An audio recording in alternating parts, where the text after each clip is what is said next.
네, 오늘은 레위기 24장으로 말씀을 전합니다. 레위기 24장에서는요, 하나님의 임재의 상징인 성막에 대한 규례와 하나님의 이름을 모독한 자에 대한 처벌과 이웃에게 해를 입혔을 때 그 배상하는 규정에 대해서 나타나 있습니다. 오늘 말씀 서두에서부터 살펴보면요, 하나님께서 모세에게 명령하셨다라는 내용으로 시작하고 있죠. 그리고 그 명령의 내용은 1절과 2절에 보니까 하나님께서는 모세에게 말씀하신 내용이 모든 자손, 이스라엘 모든 자손이 준비한 감람을 찌어낸 순결한 기름을 내게로 가져오라 이렇게 명령하는 것으로 시작합니다. 그러면서 계속해서 등잔불을 켜두라 명령하신 것이죠. 등잔불을 계속 켜두라는 이 말씀을 보면요, 성소에 등잔불을 꺼뜨리지 말 것에 대한 명령인데 성경에서는 기름은 매우 귀하고 가치 있는 것 자체를 말하고 있습니다.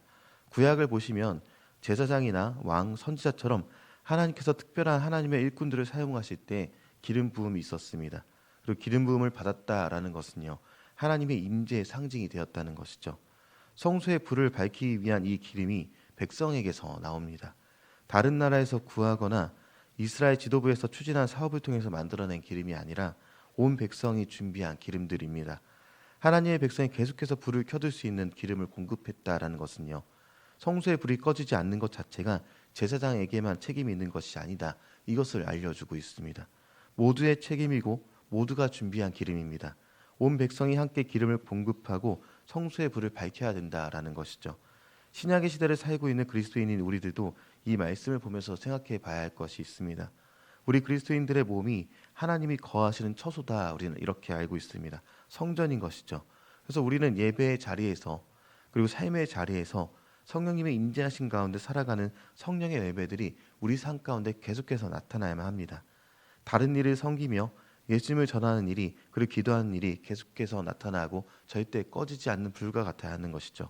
그리고 그 책임은 교회에서 소속되어 있는 목회자나 당회나 어떤 리더들만의 것이 아니다라고 말씀에선 우리가 알 수 있습니다. 온 성도가 함께 준비하여 주님의 임재하심을 위해 불을 꺼뜨리지 않았듯이 함께 준비하며 삶에서 하나님의 임재하심으로 생활해야 된다라는 것을 알려주고 있는 것이죠. 레위기 24장 오늘 본문에서는요, 그 기름이 어떤 기름이다 설명하는지 보도록 하겠습니다. 본문의 표현은요, 그냥 기름이 아니라 감람을 찌어낸 순결한 기름이다, 이렇게 표현하고 있습니다. 구체적으로 기록하고 있는 것이죠. 이는 감람류를 만들기 위한 방법이 무엇인지 생각해 보면 더 잘 이해할 수가 있을 것입니다. 감람류를 만들기 위해서는 올리브를 먼저 그 열매를 따야겠죠. 그리고 그것을 그릇에 담고 찢고 으깨어야 합니다. 이스라엘 백성들이 올리브를 따서 찢고 으깨면서 어떤 생각을 해야 하겠습니까? 나를 으깬다, 내가 찌어진다, 이런 마음으로 이렇게 찌어가면서 감람류를 준비했을 것입니다. 그리고 그런 마음으로 하나님을 예배하라는 뜻을 담고 있는 것이죠. 날마다 나 자신을 부인하는 삶에 대한 이야기입니다. 나를 찢고 으깨어서 고운 기름을 만들듯이 주님 안에서 새로운 존재로 날마다 거듭나야 한다는 것을 이야기하는 것이죠. 바로 우리 그리스도인들의 모습이 그러한 사람들입니다. 마가복음 8장 34절에 예수님이 주신 말씀에서 기록하기를 무리와 제자들을 불러 이르시되 누구든지 나를 따라오려거든 자기를 부인하고 자기 십자가를 지고 나를 따를 것이니라, 이렇게 기록하고 있습니다.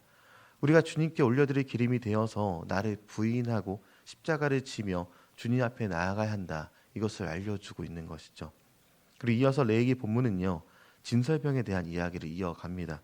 5절에서부터 보면요, 고운 가루를 가져다가 떡 12개를 굽고 각 덩이를 10분의 1 에바로 해서 하나님 앞에서 순결한 상 위에 두 줄로 6개씩 진설하라, 이렇게 하고 있습니다. 진설병의 총 개수는 12개가 됩니다. 그리고 이 12개의 떡은요, 매 안식일마다 새롭게 만들어서 진설하게 되는 것이죠.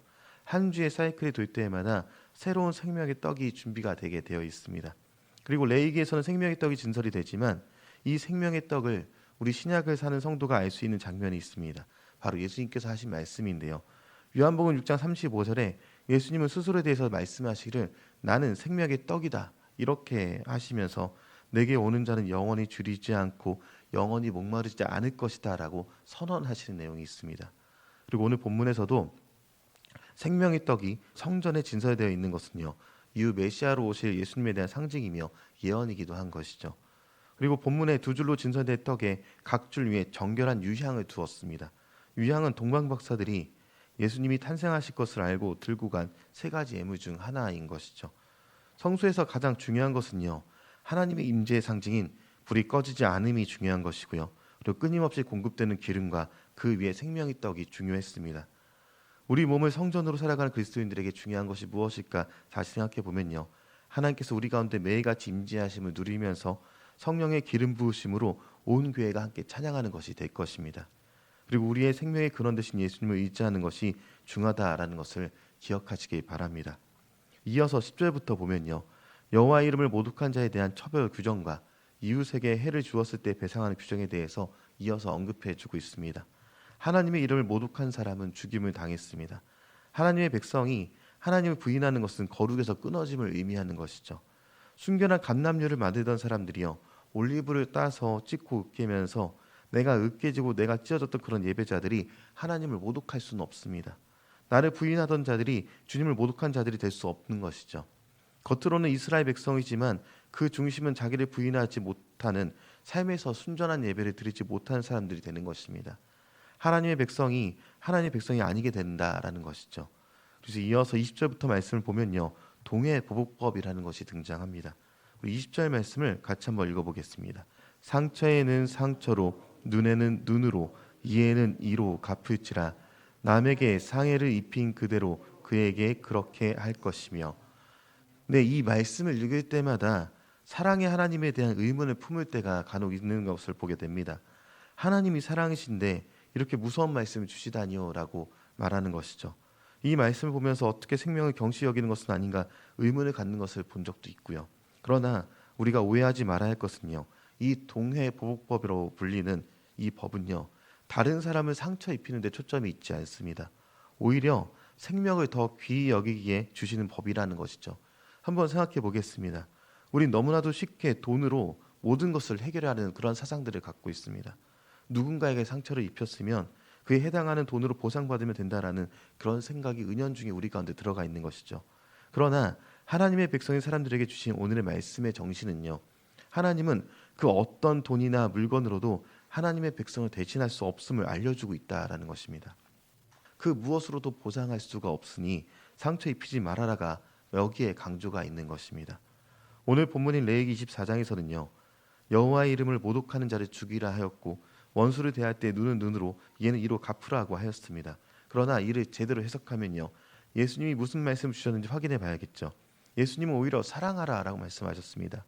마태복음 5장 48절을 보면요, 하늘에 계신 너희 아버지의 온전하신 같이 너희도 온전해야 된다 이렇게 얘기하시면서 주님이 우리에게 원하시는 삶은 온전함이다라고 말씀해 주십니다. 꺼지지 않는 등불, 기름, 진설병을 기억합니다. 하나님의 임재를 매일마다 경험하는 사람들은요, 하나님을 모독하는 삶이 아니라 찬양하는 삶으로 변화되어 살아가게 됩니다. 그리고 이웃의 생명을 귀히 여기는 삶을 살아가는 사람들이라는 것을 오늘 레위기 24장을 통해서 알 수가 있는 것이죠.